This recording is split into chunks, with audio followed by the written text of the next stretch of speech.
different prophets. We're doing a couple on Hosea. It's a rather unique story, a little strange story, and it's probably one of the reasons why they call him one of the lesser prophets, but probably not in God's mind. So I'll be reading the beginning of Hosea 1, verses 2 through 10.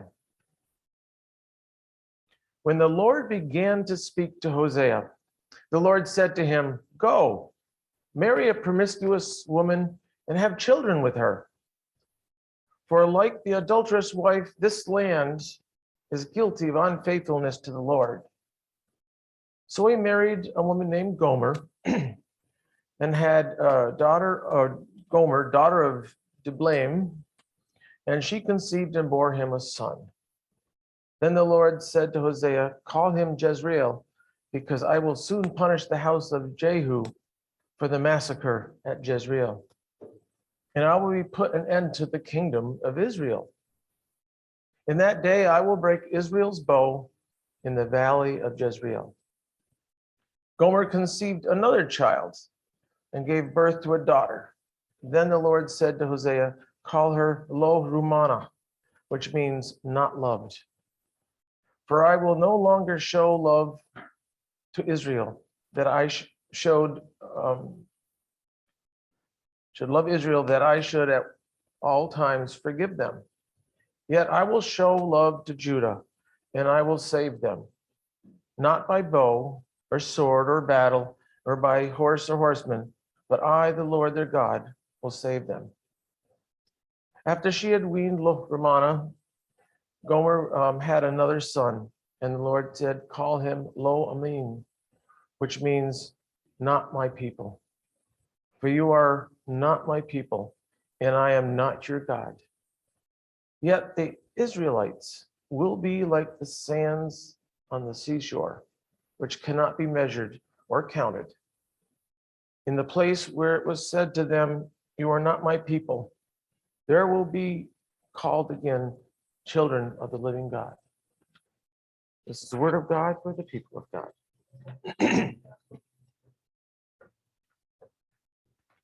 Yeah, there's a lot of little going around, isn't there?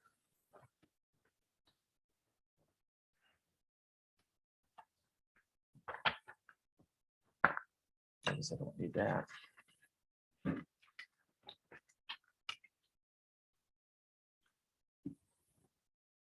Hosea. If you take time to read it, it's pretty interesting, really, and strange, his story.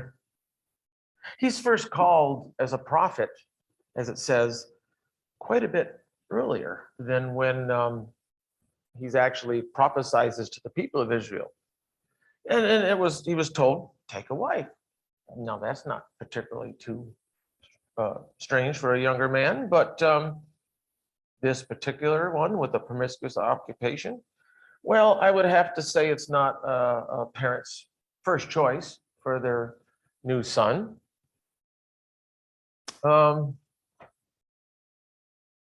It was a little strange, and it was a long time before Hosea got to prophesize.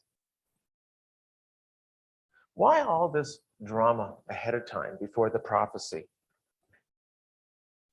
But really, our God is quite a patient God. Sometimes when you share a common experience with someone, your ability to empathize is very deep.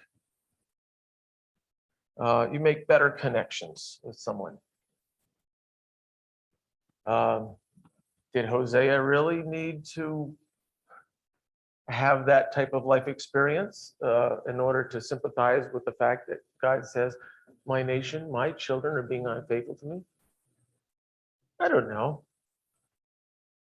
Any more than I would assume that maybe getting cancer myself and spending many a day in the waiting room, waiting for my turn and seeing a lot of people, seeing looks in their eyes. We all had masks on, but the eyes still tell a lot. You start making some connections. Did I have to have that to be able to empathize with them? I don't know. The story is still being written. But one thing is sure, you can see a lot in their eyes. And then there's folks that I know a pastor that had quite a bout with alcoholism for a while. And now, free of that demon, he's an amazing pastor. And I bet he's got a great empathy for those that struggle with drugs and alcohol. And so on and so forth. We talk about racial tensions, but we live in a pretty white community. Unless you have friends of different nationalities and different color, you really don't know what it's like for them to be called names. One of my first professors I had at Course of Study, Dr. Johnson, not just an African American, but a very dark complexion person. He was very well educated and he spoke, I guess we'd say, the King's English. And yet he was a real down-to-earth instructor, and I enjoyed him. But in one of our break times, that's why I don't like all Zoom meetings, because in one of our break times, we were having dinners, we were asking him, we felt comfortable asking him what his experience has been like in the racial tensions that were happening. And he said, even in my hometown, in areas, they would call him names. Didn't make any difference. What he did for a living didn't make any difference, that he was highly educated. He was judged for the color of his skin. And yet he had so much to give. As a matter of fact, the last I heard and looked at the list, he decided to stop being an instructor, and he's taking the remainder of the course of study so he can be a local pastor. That's that took me by surprise. And then there's also dysfunctional families. I came from a family where one parent died, and then my mom was introduced. I asked my mom the other day, I said, who introduced you to Doug anyways, your second husband? And I don't remember the answer. I don't know if she was just, I said, I'm not blaming him or anything. He had lost his wife and was wandering, and we came together. Was it the Brady Bunch? Heck no. Our 6 and their 3. We'll just leave it at that. No Brady Bunch. But I can't remember a time when it would be appropriate for somebody like Hosea to have that reputation. You did what? You couldn't find a better bride? And through it all, and yes, she did wander, and she was unfaithful, and she was probably not the best mother. But eventually, because Hosea was told to be faithful, Hosea got a blessing. And I would have to assume that that's when God said, now you're ready. Go tell my people, my chosen people, my children that I brought out of slavery, out of Egypt, my children that I brought through the wilderness, my children that loved and adored me for a while, are wandering all over the place. They're distracted. We call it idolatry, and a lot of people think idolatry is weird little statues or odd religions. Today we'd say, well, if you're using crystals or you're doing seances and all that, Ouija boards, that's idolatry. Probably is, but idolatry is anything that distracts you from your prime goal of always knowing who you are and whose you are. A parent will tell you, whether there's a bunch of kids or just a lone child, every kid is different, but every child is loved. And as long as they get together, that's why the kids we were talking about, what makes them mad? Don't play well together, don't ask. In today's gospel, Jesus is saying, you gotta ask, you gotta knock. You seek, it will come. My favorite passage that somebody gave me, reminded me, and I looked it up as we were studying St. Augustine. He wrote, God will always promise you forgiveness for your repentance, but he will not promise you tomorrow for your procrastination. Nobody's promised tomorrow. We need to stay connected. So Hosea ended up being a class example of a dysfunctional family. And God is saying, that's how I feel. I said, these are my children. They're growing up. The family's getting bigger. They're having large family reunions. Parents aren't included. Can you imagine a big family reunion and your most senior parents or family members aren't really invited because they just want to talk other things? That's what Jesus is saying. Tell them, this is how I feel. It comes out as anger. It comes out as frustration. But that also hides the hurt that's in people's hearts. Infidelity and unfaithfulness and split allegiances are all idols. And the problem is, any parent will tell their kids that are willing to listen, you keep doing that, you're going to get hurt. That's not the best idea in the world. I think you should do this. Now, they know their child. They may not know the latest situation at school or the latest technology, but they know the heart. And that's what God is saying. All these things that are distracting from you, there's consequences. Right now, the world's message, it's the same as the message back then. If you remember Amos's message about you guys are using uneven measuring systems. You're using small omers, which was a unit of measure. You're using small, wrong weights and stuff. You're cheating people. You're grumbling that you actually have to spend a little time in church and want to get back to business at large. The world's message, and we're falling for it, hook, line, and sinker today as much as ever, is that there's never quite enough. You need more. The ads would brazenly say, you're worth it. And God's saying, the path, you're going down. But like older children that have now left the nest, the most you can do is say, I love you, you do this. One of my favorite stories from one of the authors, I tried to look it up this morning real quick, but I think I loaned the book out to someone. But it was a famous pastor author, and he was talking about his son moving out, didn't want to finish school and stuff, and he was going to go out and see the world. And he went 3/4 of the way across country and make it on his own. And a while later, he was calling back. He was out of work, didn't have a place to stay and all this and stuff. And he wanted parents to send him money to come back home all the way to West Texas. And he said, I want to come home. I'll stay at home for a while. I'll be the good kid. And please let me come home. And there was a tradition in there. And he says, we would love to have you come home, son. Dad had to take the phone away from mom because mom was just about to say yes. He says, we would love to have you home, son, but we've already broke your dish. And then he goes to explain that that means your place right here in this situation is no longer the same. We'll send you some money. We'll pray for you. Good luck. That's harsh.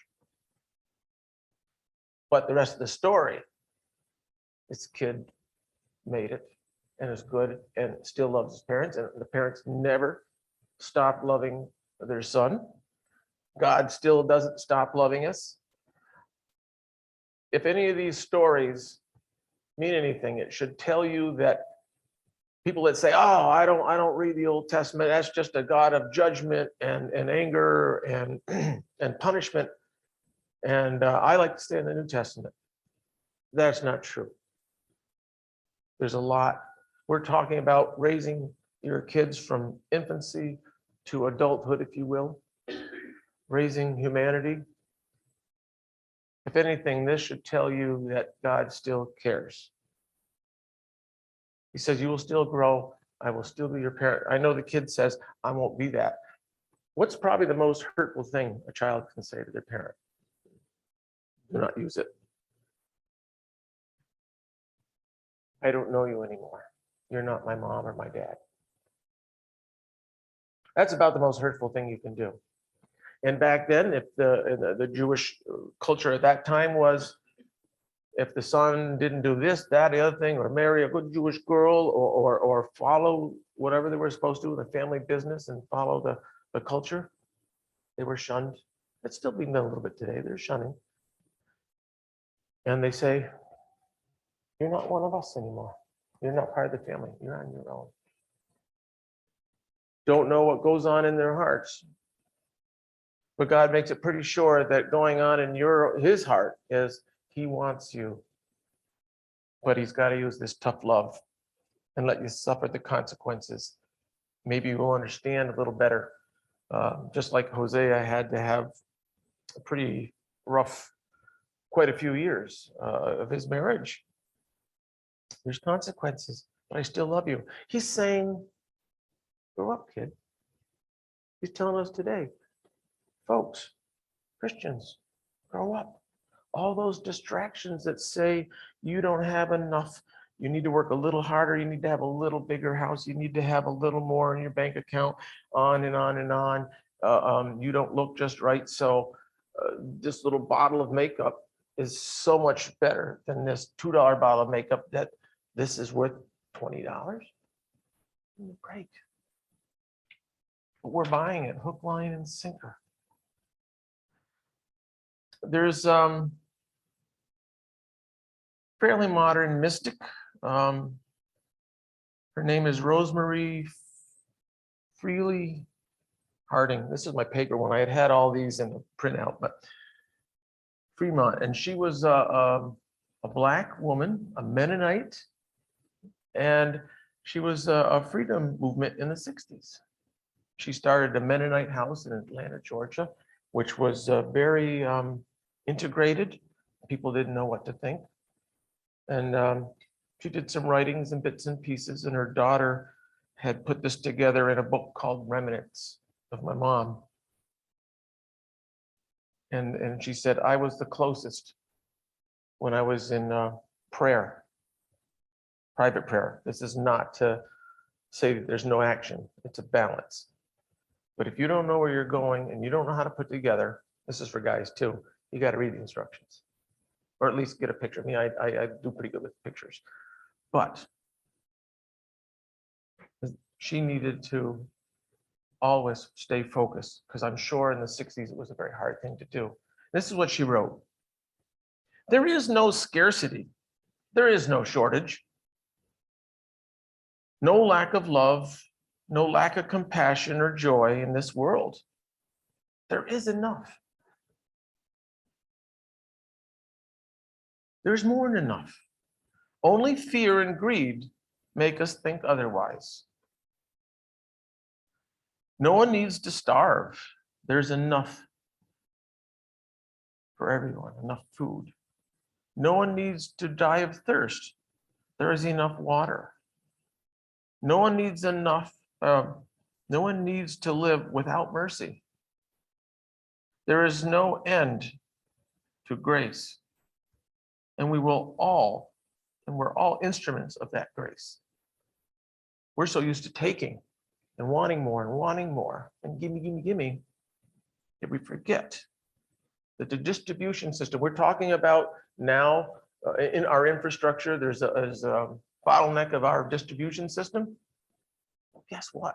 I'm not talking about shipping containers here, folks. I'm talking about grace. We are the infrastructure for distributing that grace. The more God makes, there's no sanctity, no scarcity of love. There's plenty. We are the ones that move that. And always more. That comes from her daughter. So when we talk about idolatry, It's just splitting ourselves a little too thin. I understand that one too. And also maybe forgetting whose we are and our family.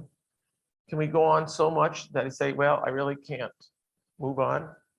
Remember that song, Cats in the Cradle? It goes back to maybe late 70s, maybe. Dad doesn't have enough time for the son. That wasn't my case because my father was gone, but the song still hurt. And then if you remember the songs, I don't know, son, but we'll get together then. That's idolatry, by not keeping your family in its proper place. And that's the idolatry that Jesus, the Lord, is saying. And in Isaiah, I said, you're leaving me. There's going to be consequences. You guys got to grow up. Yes, the Northern Kingdom was wiped out. And yes, all that blood and guts stuff that then once took place. But the last few of the prophets were the ones that said, you will be going back home. You've paid the price. It's time for comfort. So the question for us today is, how far down the primrose path do we want to go before we fall and stumble? We need to put God first. That's what was the Shema, the original thing, thousands of years ago. It's still today. Remember, O Israel. Remember, O Galway. The Lord your God is one. That's our way of saying Trinity. Love your God with your whole heart, your whole mind, your whole soul. That's like saying, put your family first. And then love your neighbor as yourself. That's like that notes. Because if your neighbor is at yourself, you aren't hoarding. I'm living next to one right now, and he just can't comprehend it. He's got stuff piled up. And I asked him, do you have any idea what's 3 feet under that pile? No, but if I need it, I've got it. That's not grace. You don't hoard grace, you share it, and then more comes. You dig a well, you get a little water, you take a drink, and you see somebody else needs a drink. You dig a little deeper, there's more water. That's Hosea's story. Read through all the little cultural differences and stuff. God is warning. God is mourning the fact that he's going to have to let you go down that path for a little while. It's individual. It's cultural. It's through the ages. Every couple of generations you go through. And like we said with the kids, the things that made the parents the happiest was you asked for permission. You played nice. And what is Jesus' gospel? Quite a bit later, I can't remember the date, at least 1,000 years later, there's Jesus saying, ask, you'll receive, knock.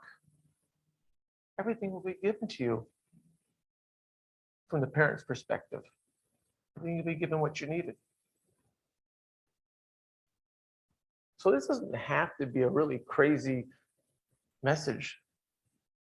The Old Testament isn't a mean, angry God. It's a loving parent that is pleading with their children. God's eternal, and we are not in our human form anyways.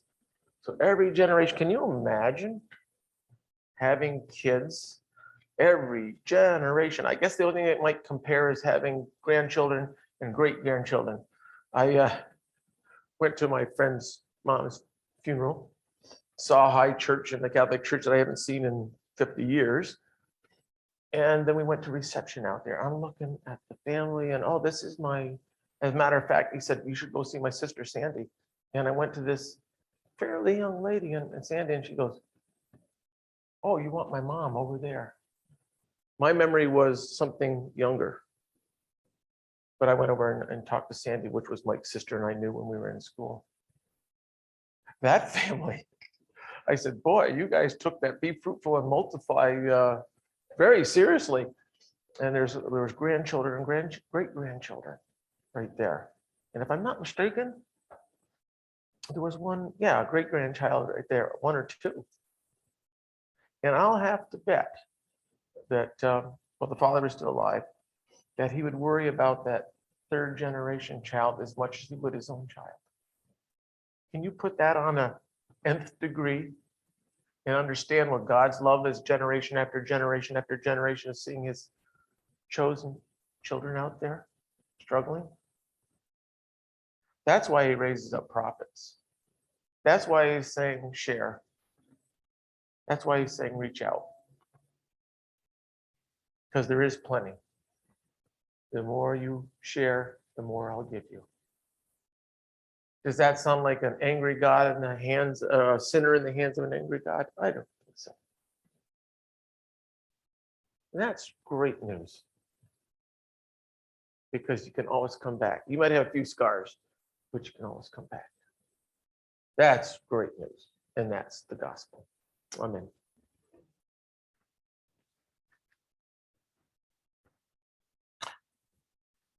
Our last hymn is in your